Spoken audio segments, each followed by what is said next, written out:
আচ্ছা, তো এখন যে টপিকসটা নিয়ে আলোচনা করব সেটা হচ্ছে গিয়ে আমাদের পাওয়ার ইলেকট্রনিক সিলেবাসের শেষ টপিকস। এটা হচ্ছে রেজোনেন্ট কনভার্টারের উপরে।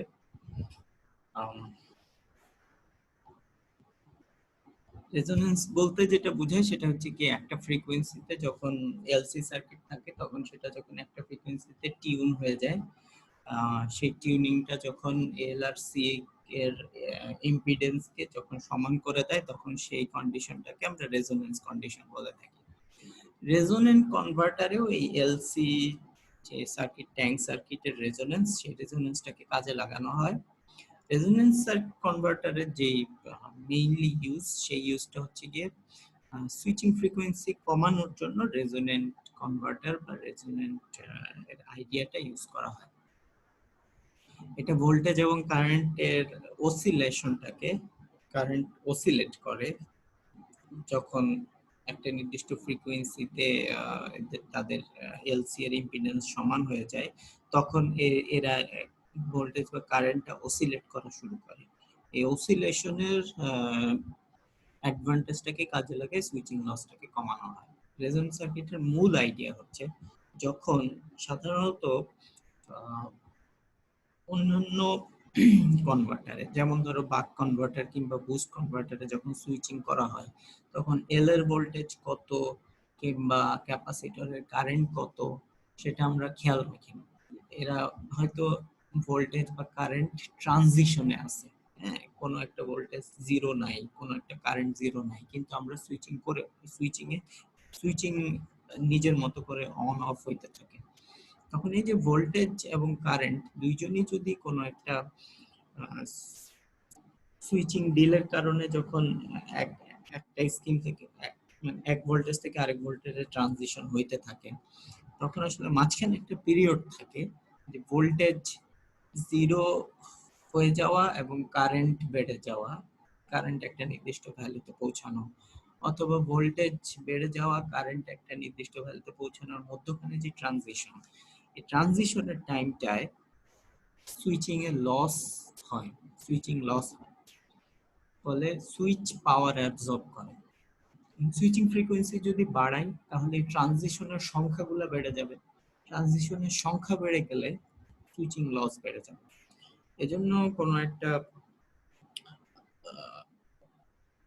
একটা স্কিমে, কোনো একটা কনভার্টারে যখন হাই ফ্রিকোয়েন্সি ইউজ করা হয় তখন অনেক সুবিধা পাওয়া যায়, কিন্তু এই সুবিধাগুলোর সাথে সাথে অসুবিধা যেটা হয়, হাই ফ্রিকোয়েন্সি ইউজ করলে সুইচে পাওয়ার লস বেশি হয়, সুইচ পাওয়ার বেশি কনজিউম করে, সুইচের উপরে স্ট্রেস বাড়ে। তো ওই যে সুইচিং গুলো, ওগুলোকে বলা হয় হার্ড সুইচিং। আর যদি আমরা এরকম করতে পারি যে যখন কোনো সুইচের ভিতর দিয়ে ভোল্টেজ একেবারেই জিরো হয়ে যাবে তখন সুইচটা ওপেন করব, তখন সুইচটা ওপেন করব, অথবা যখন তার ভিতর দিয়ে কারেন্ট একেবারেই জিরো বা জিরোর কাছাকাছি হয়ে যাবে, তখন আমরা সুইচটাকে ক্লোজ করব। এই টাইপের স্কিম যদি আমরা আহ, এই টাইপের স্কিম যদি নিতে পারি, অর্থাৎ ভোল্টেজ বা কারেন্ট জিরো হওয়ার নিকটে কিংবা জিরো হওয়ার পরে সুইচ ওপেন বা ক্লোজ করা হবে, তখন এই টাইপের সুইচিং স্কিমকে বলে সফট সুইচিং। আর রেজোন্যান্ট সার্কিটে সেই কাজটাই করা হয়, সফট সুইচিং করা হয়, অর্থাৎ ভোল্টেজ বা কারেন্ট কোনো একটাকে জিরো হয়ে যাওয়ার পরে সুইচ হবে, তার আগে সুইচ হবে না। ফলে কি হবে, সুইচের ভিতরে লস অনেক কমে যাবে। সুইচের ভিতরে লস কমে গেলে হাই ফ্রিকোয়েন্সি সুইচ ইউজ করেও, সুইচের ভিতরে হাই ফ্রিকোয়েন্সি ইউজ করেও তুমি কি করতেছো, সুইচিং লস কমায় আনতেছো রেজোন্যান্ট কনভার্টার। আচ্ছা, এখন সার্কিট দেখলেই আমরা বুঝতে পারবো কিভাবে এটা কাজ করে। রেজোনেন্ট সুইচ ইনভার্টার অনেক রকম হতে পারে। Series inverter, series resonant inverter, series parallel inverter, parallel inverter, DC link resonant inverter বা converter, DC to DC conversion, DC to AC conversion, সব সার্কিটেই রেজোনেন্ট অ্যাপ্লিকেশন আছে। Excuse me.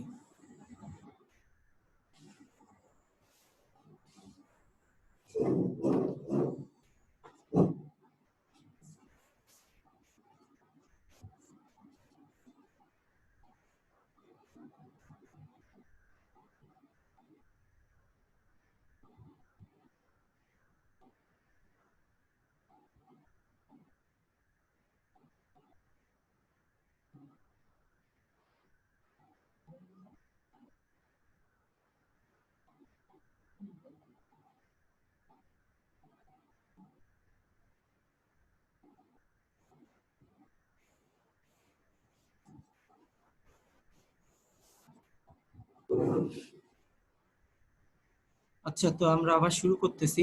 সেটা হচ্ছে যে রেজোনেন্স সার্কিটে ইউজ করলে সুবিধা কি, হাই ফ্রিকোয়েন্সি ইউজ করো তুমি, অল্প ছোট সাইজের ফিল্টার ইউজ করে তুমি এখানে হারমোনিক্স রিডাকশন করতে পারো। আচ্ছা, যাই হোক, এখন আমরা স্কিম গুলাতে আসি। প্রথম স্কিম যেটা, সেটা হচ্ছে কি রেজোনেন্স সুইচ কনভার্টারের জিরো কারেন্ট সুইচ।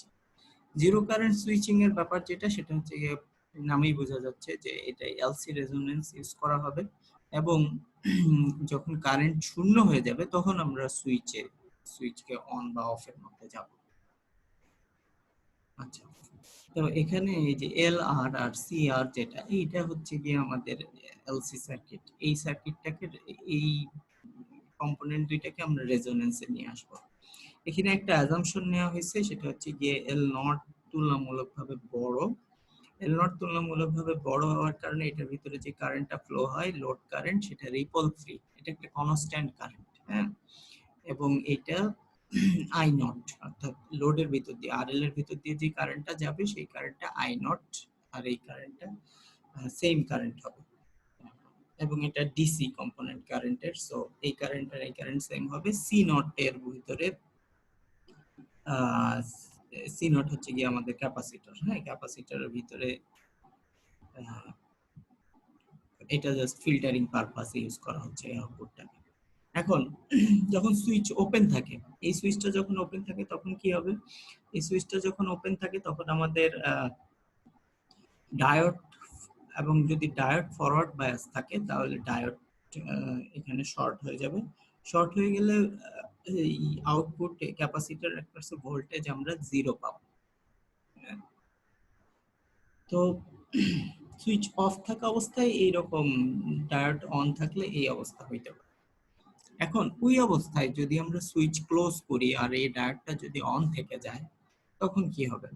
তখন যে অ্যানালাইসিস, সেই অ্যানালাইসিসটাকে আমরা ধরতেছি এই এই ঘটনাটুকু থাকে 0 থেকে T1 টাইমের জন্য। তাহলে ডায়োড ইনিশিয়ালি হচ্ছে গিয়ে ফরওয়ার্ড বায়াস আছে, ডায়োডের ভিতর দিয়ে লোডের যতখানি কারেন্ট পুরোটাই ডায়োডের ভিতর দিয়ে যাবে। অর্থাৎ এই সার্কিটের ইকুইভ্যালেন্ট সার্কিট এখন এটা, সুইচ ক্লোজ, আরএল আছে, এই আরএল এর ভিতর দিয়ে এটা ফলো হচ্ছে।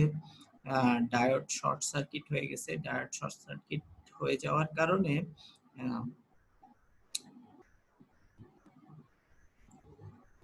এখান দিয়ে কনস্ট্যান্ট কারেন্ট ফ্লো হইতেছে। হ্যাঁ, কারেন্টের ফ্লো কনস্ট্যান্ট হয়ে যাওয়ার কারণে আমরা লোড আর ইন্ডাক্টর, এই আর এল সি এল নট, এদেরকে আর আলাদা করে না দেখায় আমরা দেখাইতেছি যে এটা একটা কনস্ট্যান্ট কারেন্ট সোর্স হিসেবে, আউটপুট একটা কনস্ট্যান্ট কারেন্ট সোর্স হিসেবে রিয়াক্ট করতেছে। অর্থাৎ এল নট তার ভিতরে আই নট কারেন্টটাকে মেনটেন করতেছে এই সময়টুকুর জন্য। তাহলে আমার ওভারঅল সার্কিট দেখতে এরকম। হ্যাঁ, তাহলে 0 থেকে T1 যে টাইমটা, সেই T1 টাইমটা হচ্ছে গিয়ে এখানে আইএল এর অবস্থা দাঁড়াবে এরকম। আইএল এর ভিতর দিয়ে আইএল কারেন্টটা আস্তে আস্তে বাড়তে থাকবে 0 থেকে T1 টাইমের ভিতরে। তো এই অবস্থায় ক্যাপাসিটরের voltage zero as assumed, switch close আছে, সুইচ ক্লোজ আছে। এরপরে যেটা হবে সেটা হচ্ছে কি, T1 টাইমের ভিতরে এখন যদি আমরা আইএল এর এক্সপ্রেশনটা বের করতে চাই, তাহলে ভোল্টেজকে ইন্টিগ্রেট করতে হবে, কারণ তখন এর ভোল্টেজ ভিএস এর সমান। ইন্টিগ্রেশন করে আইএল আই নটে পৌঁছাইছে যখন, T1 টাইমে আই নটে পৌঁছাবে, সেই টাইমটা আমরা এই ইন্টিগ্রেশনের মধ্যে বসাই দিলাম। বসাই দিলে T1 এর ভ্যালুটা পেয়ে যাবো। T1 সমান সমান হচ্ছে কি I naught L R VS. Capacitor voltage zero ছিল এই টাইমের ভিতরে। তো ওভারঅল এই ফিগারটা আর এই সূত্রটা আমাদের দরকার। আচ্ছা, তারপরে কি হলো টি1 থেকে টি2 টাইম। টি1 থেকে টি2 টাইম কোনটা? এই সময়টা থেকে একদম এই সময়টা পর্যন্ত। হ্যাঁ? এই সময়টা থেকে এই সময়টা পর্যন্ত কি ঘটবে? এই সময় থেকে এই সময় দেখো আইএল আস্তে আস্তে বাড়বে, বেড়ে আবার ম্যাক্সিমামে গিয়ে আবার কমবে। আচ্ছা, ঘটনা কি ঘটবে এখানে? ঘটনা ঘটবে এখানে যে সার্কিট আছে আমাদের এইটা। এখন এই সময়ের ভিতরে কারেন্ট আস্তে আস্তে আরএল এর ভিতর দিয়ে বাড়তেছে। বাড়তে বাড়তে বাড়তে ডায়োড ফরওয়ার্ড বায়াস আছে। ডায়োড ফরওয়ার্ড বায়াস হচ্ছে ডায়োডের ভিতর দিয়ে কারেন্ট ফ্লো হচ্ছে। Diode short circuit. ডায়োডের ভিতর দিয়ে কারেন্ট ফ্লো হওয়ার পরে ডায়োড ততক্ষণ পর্যন্ত ফরওয়ার্ড বায়াস থাকবে যখন আইএলটা আই নট এর চেয়ে কম। আইএলটা আই নট এর চেয়ে কম। যখন আইএলটা আই নট এর চেয়ে বেড়ে যাবে, আইএলটা আই নট অর্থাৎ আউটপুট কারেন্টটা যে বেড়ে যাবে, তখন আসলে কি হবে? তখন আসলে ডায়োড আর ফরওয়ার্ড বায়াস থাকতে পারবে না, ডায়োড রিভার্স বায়াস হয়ে যাবে। এই কারেন্টটা বেশি হয়ে গেছে। হ্যাঁ, সো ডায়োড রিভার্স বায়াস হয়ে গেছে। এখন ডায়োড টার্ন অফ হয়ে যাওয়ার পরে যদি আই নট কনস্ট্যান্ট হিসেবে মেনটেন করতে হয়, তাহলে বাকি কারেন্টটা আই নট যদি কনস্ট্যান্ট থাকে, বাকি কারেন্টটা আইসি হিসেবে এই এই ক্যাপাসিটর অর্থাৎ আমার এই যে রেজোন্যান্ট ক্যাপাসিটর, সেই রেজোন্যান্ট ক্যাপাসিটরের ভিতর দিয়ে ফ্লো হইতে থাকবে। রেজোন্যান্ট ক্যাপাসিটরের ভিতর দিয়ে যদি আইসি ফ্লো হইতে থাকে, তাহলে এখন ওভারঅল সার্কিটে এই এখন এখান থেকে যদি আমরা ধরি এটা একটা কনস্ট্যান্ট কারেন্ট সোর্স, এই কনস্ট্যান্ট কারেন্ট সোর্সটা একটা ইন্ডাক্টর আর একটা ক্যাপাসিটরের ভিতর দিয়ে কারেন্টকে ফ্লো করতেছে, তাহলে যেটা হবে সেটা হচ্ছে যে এদের ভিতরে একবার এ চার্জ হবে, চার্জ হয়ে তারপরে অন্যজন ডিসচার্জ হবে। অন্যজন ডিসচার্জ হওয়ার পরে তারপরে আবার এ ডিসচার্জ হওয়া শুরু করবে, অন্যজন চার্জ হওয়া শুরু করবে। অর্থাৎ সিএল কে চার্জ করবে, এলসি কে চার্জ করবে, সিএল কে চার্জ করবে, এলসি কে চার্জ করবে। কিন্তু যেহেতু এইখানে এই সার্কিটে রেজিস্ট্যান্সের উপস্থিতি আছে এবং এটা প্র্যাকটিক্যাল, সো এরা আসলে আস্তে আস্তে আইএল আইসি আস্তে আস্তে ভ্যালুগুলো কমে আসবে। অর্থাৎ এই সার্কিটটা একটা আন্ডার ড্যাম্পড সার্কিট হিসেবে অসিলেট করতে থাকবে। আন্ডার ড্যাম্প সার্কিটে তোমার ড্যাম্পিং ড্যাম্পিং হয়ে আস্তে আস্তে কি হয়ে যায়? ভ্যালু জিরো হয়ে যায়। ফলে যেটা হবে যে আইএলটা বেড়ে একটা নির্দিষ্ট মানে যাওয়ার পরে আইএলটা আস্তে আস্তে ড্যাম্প হয়ে আইএলটা জিরোতে চলে আসবে এই এলসি রেজোন্যান্সের কারণে এবং আন্ডার ড্যাম্প হওয়ার কারণে। তো যখন এই কারেন্টটা জিরোতে চলে আসবে, তখন আমরা সুইচকে কি করব? তখন আমরা সুইচকে অফ করে দেব। তখন আমরা সুইচ অফ করে দেব। তাহলে ইন্ডাক্টরের ভিতর দিয়ে কারেন্ট জিরো হওয়ার পরে দেখো একটু সময় পরে গিয়ে তারপর আমরা সুইচকে অফ করলাম। তার মানে কি দাঁড়াবে? তার মানে এখন সুইচের ভিতর দিয়ে তো আইএল কারেন্টটা ফ্লো হচ্ছিল, সেই আইএল কারেন্টটা জিরো হওয়ার পরে সুইচকে অফ করছি। সো কোনো ট্রানজিশন নাই। হ্যাঁ, ভোল্টেজ এবং কারেন্ট, ভোল্টেজ, সুইচের ভোল্টেজ এখানে অনেক অন্য মানে যে কোনো ভোল্টেজই হতে পারে, কিন্তু কারেন্ট জিরো হয়ে যাওয়ার কারণে সুইচের ভিতরে টোটাল পাওয়ার কনজাম্পশন কত হবে? সুইচের ভোল্টেজ গুণ জিরো সমান সমান হচ্ছে গিয়ে জিরো।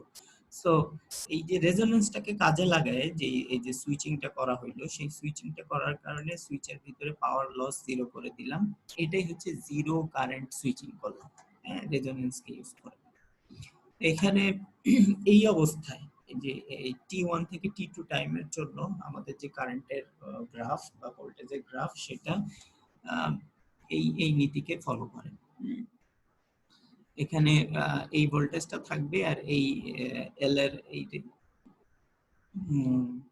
কারেন্টটা থাকবে। সো ভিসি সমান সমান এল ডিআই ডিটি, অর্থাৎ ভিসি সমান সমান মাইনাস ভিএল। তারপরে দুই পক্ষকে যদি ডেরিভেটিভ করো, ডেরিভেটিভ করলে এটা পাবা ডিভি ভি ডিভিসি ডিটি কে আইসি ওভার সিআর লেখা যায়।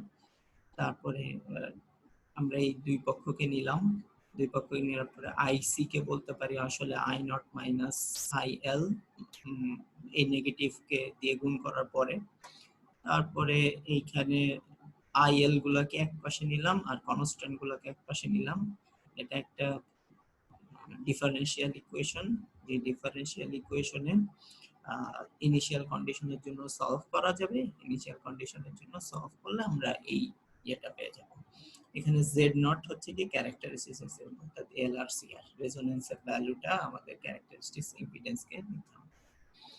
তো এখানে জাস্ট এটা সেকেন্ড অর্ডার ডিফারেনশিয়াল ইকুয়েশনকে সলভ করলে কিভাবে এটা পাওয়া যায় সেটা তোমরা ইজিলি বের করতে পারবা। আর ওমেগা নটটাই হচ্ছে গিয়ে ফ্রিকোয়েন্সি অফ অসিলেশন। হ্যাঁ, এলআরসিআর দিয়ে এই যে রেজোনেন্স ফ্রিকোয়েন্সিটা কোন কোন ফ্রিকোয়েন্সিতে এই রেজোনেন্সটা হবে সেটা বের করা যাবে। এটার সিগনিফিকেন্স হচ্ছে গিয়ে এইখানে টি এর জায়গায় টি2 বসাইলে কি হবে, যখন টি2 টাইম, তখন একটু খেয়াল করে আসো, যখন টি2 টাইম তখন হচ্ছে গিয়ে আমার আইএলটা হচ্ছে গিয়ে 0, তাই না? টি2 টাইমে আইএল সমান সমান 0 পাওয়া যায়, এবং সেটা যদি এখানে বসাই এই 9.9 ইকুয়েশনে যদি আমরা বসাই তাহলে তাহলে টি2 মাইনাস টি1 এই ইকুয়েশনটা বের হয়ে আসে। তো টি2 মাইনাস টি1 এর ফাইনাল ইকুয়েশন এটা। এখান থেকে আমরা ডিউরেশনটা পেয়ে যাবো, কত ডিউরেশনের জন্য আমাদের এই রেজোনেন্স অকারেন্স হচ্ছে। আর ক্যাপাসিটরের ভোল্টেজটাও ইজিলি বের করতে পারবা ক্যাপাসিটরের ভোল্টেজের ইকুয়েশন থেকে।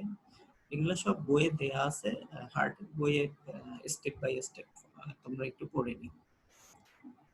আচ্ছা, টি2 থেকে টি3 পর্যন্ত কি ঘটতেছে? টি2 থেকে টি3 পর্যন্ত যেটা ঘটতেছে এটা হচ্ছে কারেন্ট অলরেডি 0 হয়ে গেছে, ক্যাপাসিটরের ভোল্টেজ আস্তে আস্তে ডিকে হওয়া শুরু হবে। ক্যাপাসিটরের ভোল্টেজ, ক্যাপাসিটর তার চার্জ রিলিজ করা শুরু করবে। ক্যাপাসিটর তার চার্জ রিলিজ করা শুরু করলে ক্যাপাসিটর এখন যেহেতু সুইচ অফ, তাহলে লোডের ভিতর দিয়ে সে তার কারেন্টটাকে কন্টিনিউ করবে, এবং লোড কারেন্ট যদি ফিক্সড লোড কারেন্ট হয়, কনস্ট্যান্ট ধরে নিছি আমরা, তাহলে এই আইসি মাইনাস আই নট এর সমান হবে। যেহেতু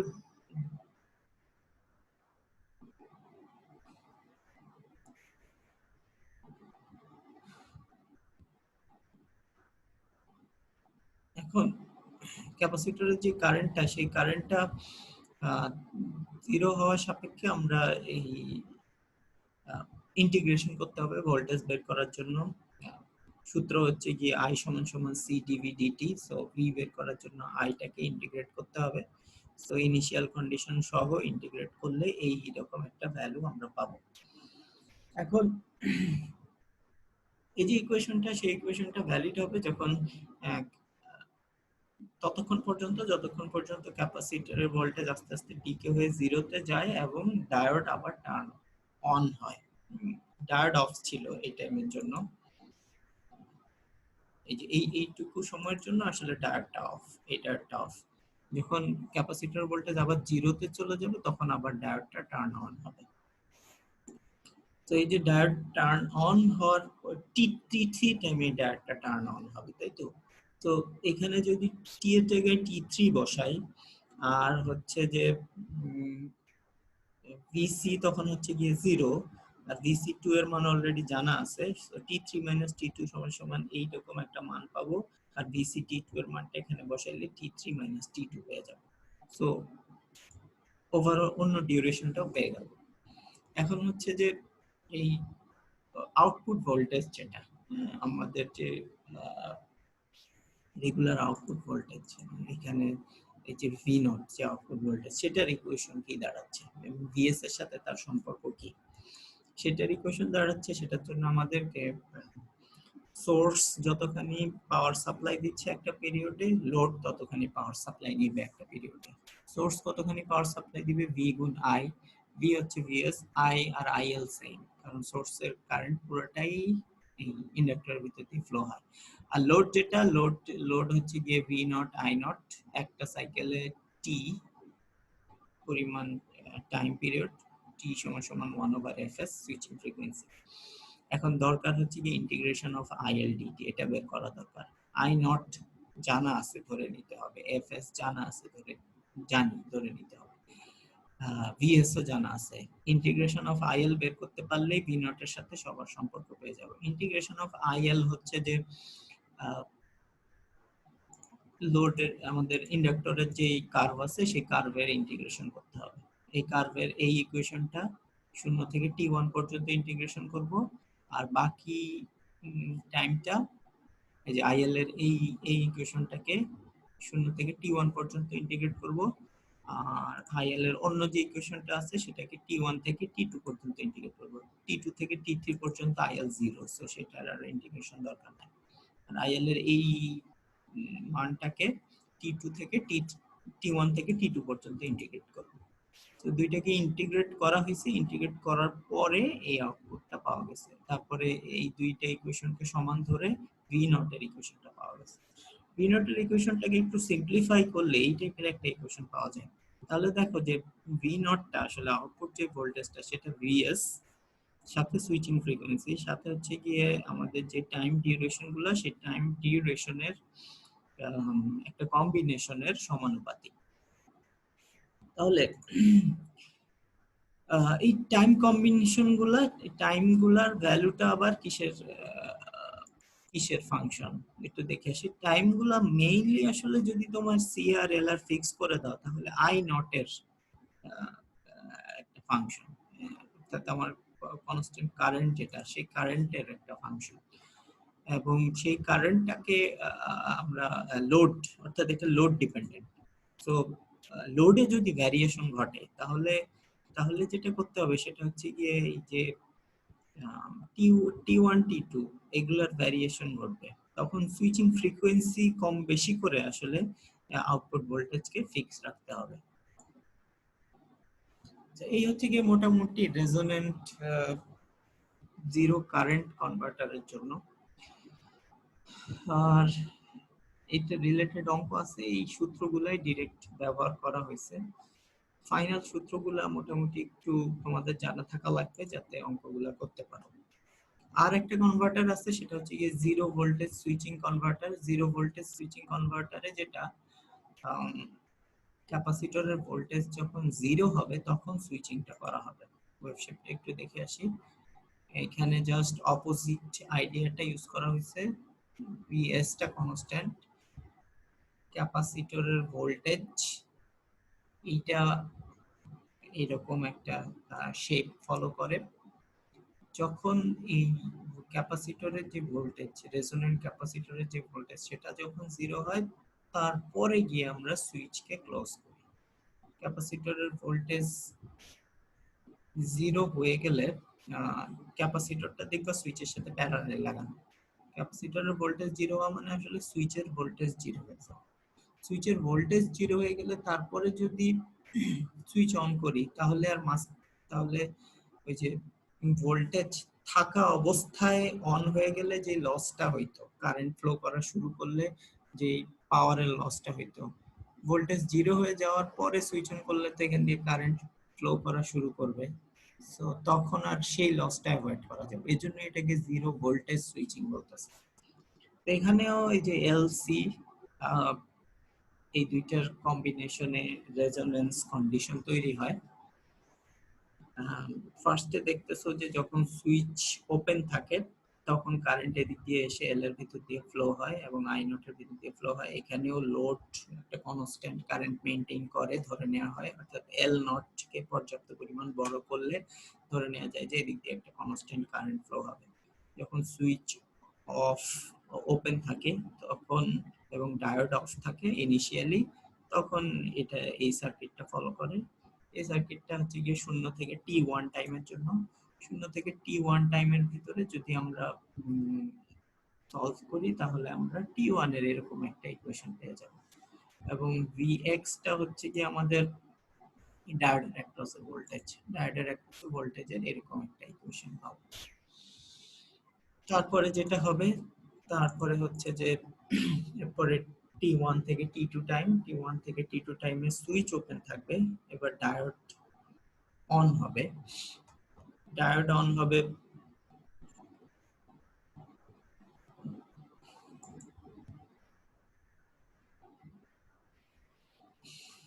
যখন এই ভিসিটা ক্যাপাসিটরের ভোল্টেজটা ভিএস, অর্থাৎ আমার সাপ্লাইয়ের ভোল্টেজ হচ্ছে বেড়ে যাবে। এই ক্যাপাসিটরটা এই কারেন্টের পরিমাণের উপর নির্ভর করে ক্যাপাসিটরের ভোল্টেজ ভিএস এর ভোল্টেজ হচ্ছে বেড়ে যাবে। বেড়ে যাওয়ার ফলে বেড়ে গেলে তখন যেটা হবে সেটা হচ্ছে যে ডায়োড অন হয়ে যাবে, অর্থাৎ ডায়োডের অ্যানোডে যে ভোল্টেজ তার চেয়ে অ্যানোডের ভোল্টেজের থেকে ক্যাথোডের ভোল্টেজ আগের চেয়ে কমে যাবে। কমে গেলে ডায়োড অন হয়ে যাবে। ডায়োড অন হয়ে গেলে এই সার্কিট এই অবস্থায় চলে আসবে। সার্কিট এই অবস্থায় চলে আসলে টি1 থেকে টি2 পর্যন্ত এই টি1 থেকে টি2 পর্যন্ত দেখো ডায়োড অফ আছে, আর আমাদের ভোল্টেজ ভিসি এই কার্ভটাকে ফলো করতেছে, আর কারেন্টটা প্রথমে কনস্ট্যান্ট ছিল, তারপরে ভোল্টেজ বেড়ে যাওয়ার পর থেকে এই কারেন্টটা আস্তে আস্তে কমা শুরু করছে, আইএল এর ভিতর দিয়ে কারেন্ট।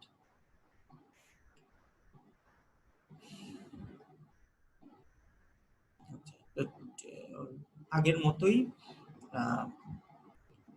টি1 আর টি2 এর জন্য ইকুয়েশনকে সলভ করলে আমরা সিমিলারলি টি1 আর টি2 এর মধ্যে একটা সম্বন্ধ পেয়ে যাব, এবং এই ভিসি যেটা পিক ভ্যালুতে পৌঁছাবে, সেই পিক ভ্যালুটা হচ্ছে গিয়ে VS plus I naught Z naught. Z নটটা হচ্ছে কি আমাদের ক্যারেক্টারিস্টিক্স ইম্পিডেন্স।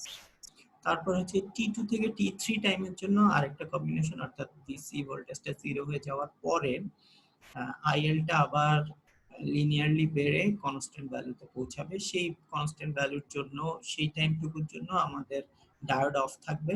ডায়োড অফ থাকলে ওই টাইমের জন্য আমাদের ডায়োড অন থাকবে, মানে ডায়োডের ভোল্টেজ 0 হবে। ডায়োড অন থাকলে আমাদের এই সার্কিটটাকে ফলো করবে। আর টি3 থেকে টাইমের পরবর্তী টাইম পর্যন্ত তখন আবার ডায়োড অফ হবে এবং আমাদের কারেন্ট কনস্ট্যান্ট ভ্যালুতে পৌঁছাবে, অর্থাৎ আগের কন্ডিশনে আবার ফেরত যাওয়ার আগের মুহূর্তে আমাদের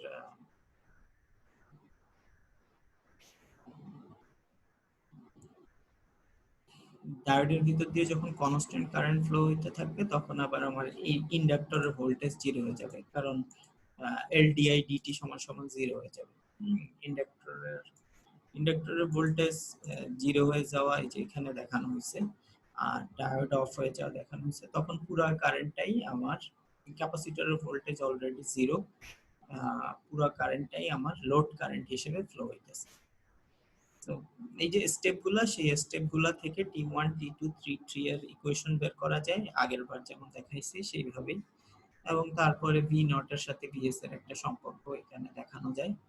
এখানে রেজোন্যান্সকে ইউজ করে ক্যাপাসিটরের ভোল্টেজ 0 হয়ে যাওয়ার পরে সুইচকে ক্লোজ করা হইতেছে, এইভাবে এটা জিরো ভোল্টেজ সুইচিং স্কিম। ইকুয়েশনগুলো ডেরিভেশন বই থেকে দেখে নিতে পারবা এবং অঙ্কও একটু দেখে নিবা। আর দুইটা সার্কিট আছে, সিরিজ রেজোনেন্ট ইনভার্টার সার্কিট। এখানে এলসি রেজোনেন্স কি ইউজ করে ইনভার্সন ইউজ করা হয় সিরিজ সার্কিটে। ইকুইভ্যালেন্ট সার্কিট দেখানো হইতেছে, এটার স্কিম সিম্পল। আর হচ্ছে যে parallel resonant DC to DC converter, এইখানে একটা